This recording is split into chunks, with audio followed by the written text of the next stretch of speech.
Welcome back again, everybody. Here we are for day 92 of our Through the Bible daily Bible reading, chronologically through the Bible in a year. And this is going to be Judges chapters 8 and 9. And we're continuing right after Gideon has just defeated the Midianites. So, chapter 8. The men of Ephraim said to him, "Why have you done this to us, not calling us when you went to fight against the Midianites?" And they argued with him violently. So he said to them, "What have I done now compared to you? Is not the gleaning of Ephraim better than the grape harvest of Abiezer? God handed over to you Oreb and Zeeb, the two princes of Midian. What was I able to do compared to you?" When he said this, their anger against him subsided. Gideon pursues the kings of Midian. Gideon and the 300 men came to the Jordan and crossed it. They were exhausted, but still in pursuit. He said to the men of Sukkot, "Please give some loaves of bread to the troops under my command, because they are exhausted, for I am pursuing Zebah and Zalmunna, the kings of Midian." But the princes of Sukkot asked, "Are Zebah and Zalmunna now in your hands, that we should give bread to your army?" Gideon replied, "Very well then, when the Lord has handed Zebah and Zalmunna over to me, I will tear your flesh with thorns and briars from the wilderness." He went from there to Penuel, and asked the same thing from them. The men of Penuel answered just as the men of Sukkot had answered. He also told the men of Penuel, "When I return safely, I will tear down this tower."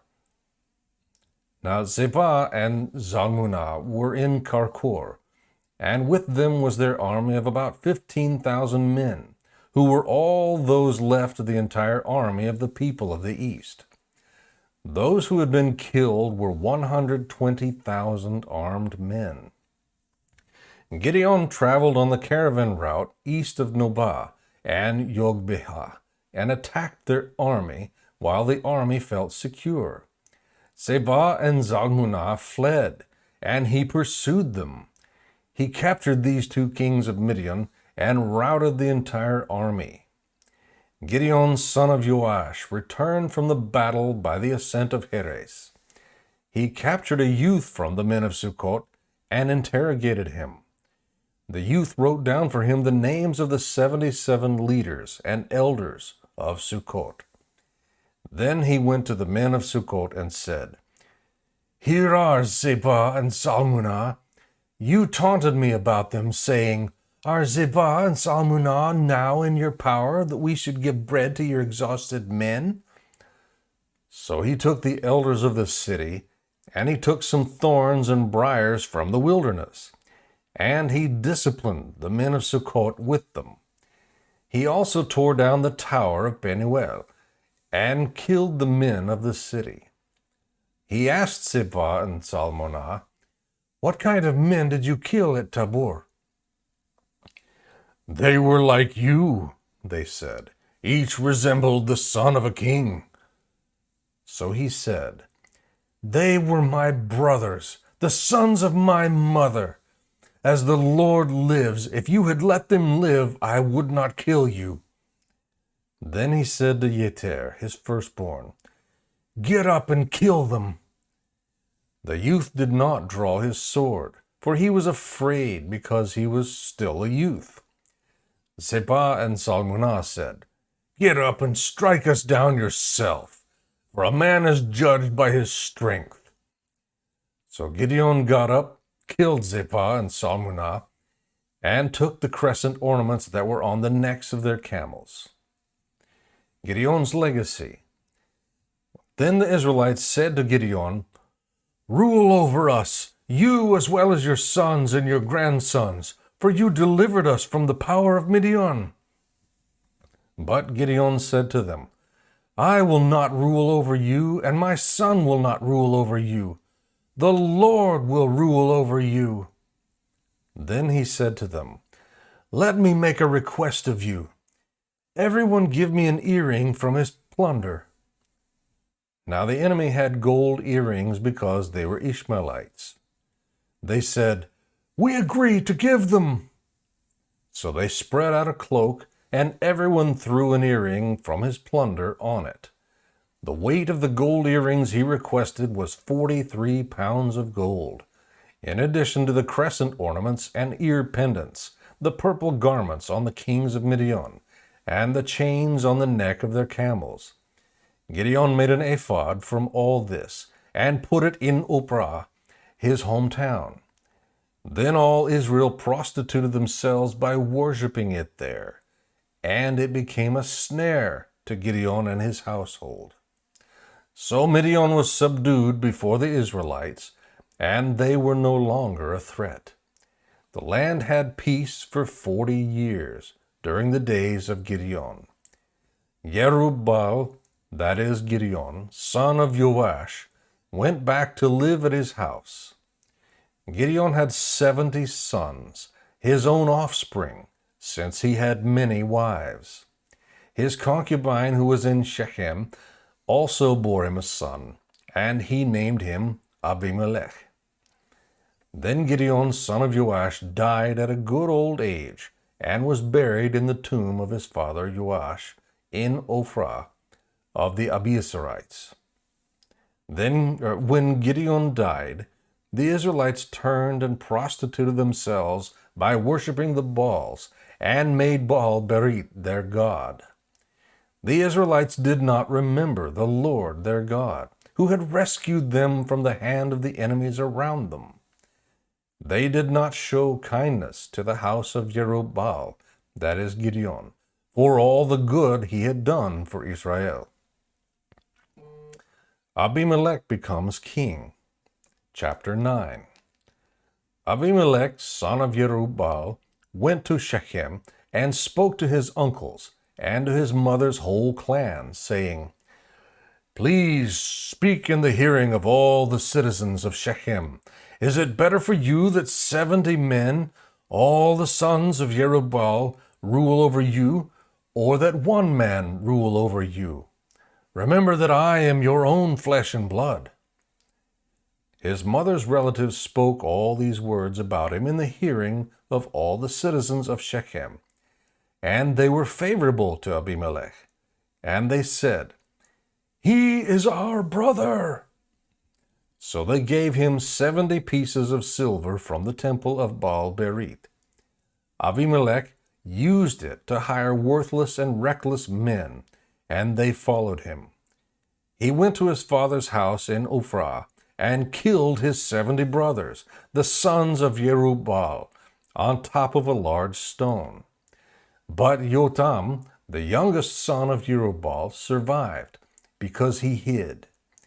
Then all the citizens of Shechem and Bet Milo gathered together and proceeded to make Abimelech king at the oak of the pillar in Shechem. Jotham's parable. When they told Jotham, he climbed to the top of Mount Gerizim, raised his voice, and called to them, "Listen to me, citizens of Shechem, and may God listen to you. The trees decided to anoint a king over themselves. They said to the olive tree, 'Reign over us.' But the olive tree said to them, 'Should I stop giving my oil that people use to honor both God and men and rule over the trees?' Then the trees said to the fig tree, 'Come and reign over us.' But the fig tree said to them, 'Should I stop giving my sweetness and my good fruit and rule over trees?' Later the trees said to the grapevine, 'Come and reign over us.' But the grapevine said to them, 'Should I stop giving my wine that cheers both God and man and rule over trees?' Finally all the trees said to the bramble, 'Come and reign over us.' The bramble said to the trees, 'If you really are anointing me as king over you, come and find refuge in my shade.' But if not, may fire come out of the bramble and consume the cedars of Lebanon.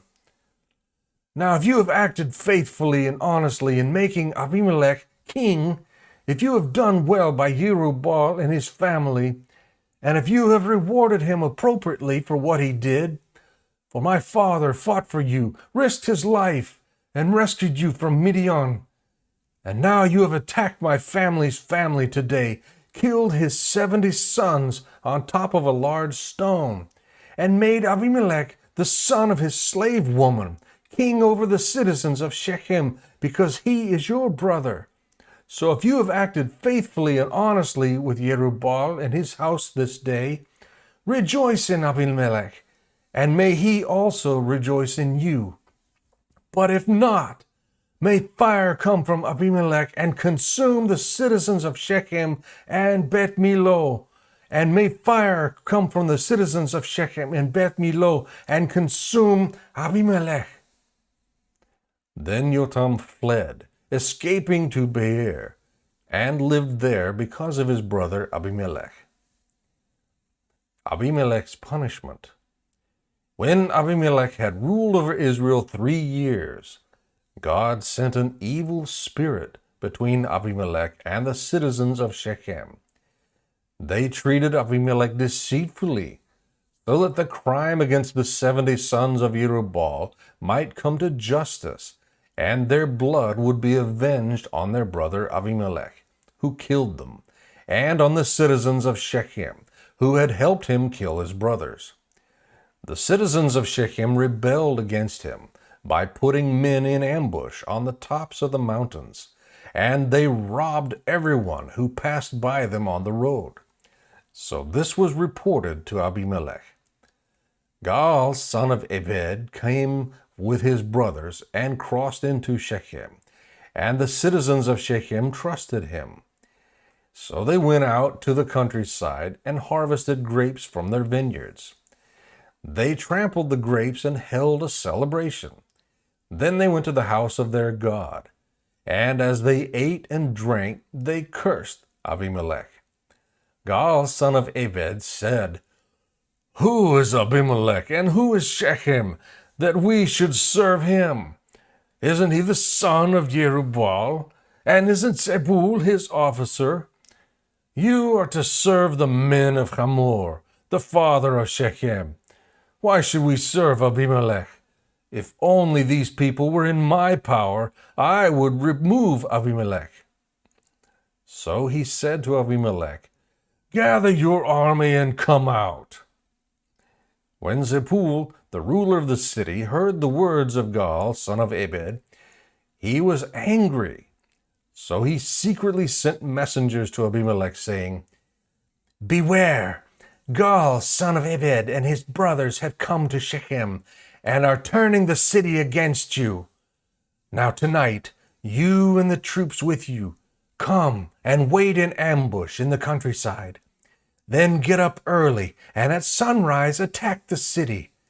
When he and the troops who are with him come out against you, do to him whatever you can." So Abimelech and all the troops with him got up at night and waited in ambush for Shechem in 4 units. Gaal, son of Ebed, went out and stood at the entrance of the city gate. Then Abimelech and the troops who were with him got up from their ambush. When Gaal saw the troops, he said to Zebul, "Look, troops are coming down from the mountain tops." But Zebul said to him, "The shadows of the mountains look like men to you." Then Gaal spoke again, "Look, troops are coming down from the central part of the land, and 1 unit is coming from the direction of the diviner's oak." Zebul replied, "What do you have to say now? You said, 'Who is Abimelech that we should serve him?' Aren't these the troops you despised? Now go and fight them." So Gaal went out leading the citizens of Shechem and fought against Abimelech. But Abimelech pursued him, and Gaal fled before him. Numerous bodies were strewn as far as the entrance of the city gate. Abimelech stayed in Arumah and Zebul drove Gaal and his brothers from Shechem. The next day, when the people of Shechem went into the countryside, this was reported to Abimelech. He took the troops, divided them into 3 companies, and waited in ambush in the countryside. He looked, and the people were coming out of the city. So he rose against them and struck them down.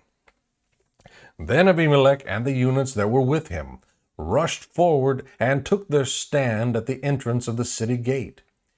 The other 2 units rushed against all who were in the countryside and struck them down. So Abimelech fought against the city that entire day, captured it, and killed the people who were in it. Then he tore down the city and sowed it with salt. When all the citizens of the Tower of Shechem heard, they entered the inner chamber of the temple of El-Berith. Then it was reported to Abimelech that all the citizens of the Tower of Shechem had gathered. So Abimelech and all the troops who were with him went up to Mount Salmon.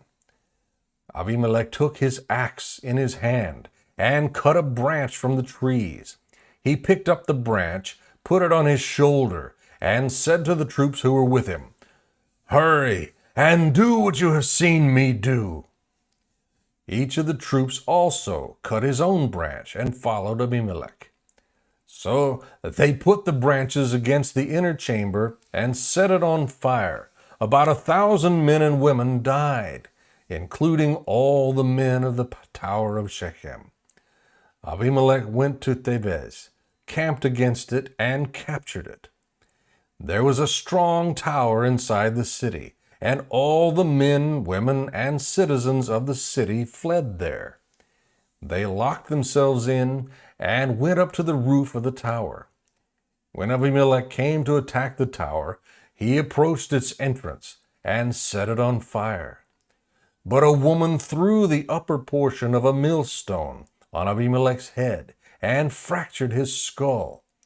He quickly called his armor-bearer and said to him, "Draw your sword and kill me, or they'll say about me, 'A woman killed him.'" So his armor-bearer ran him through, and he died.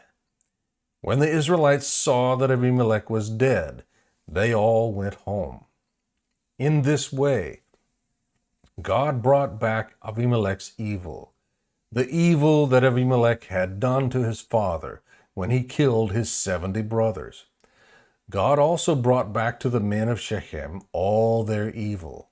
So the curse of Jotham, son of Jerubbaal, came upon them. May the Lord bless the reading and study of his word.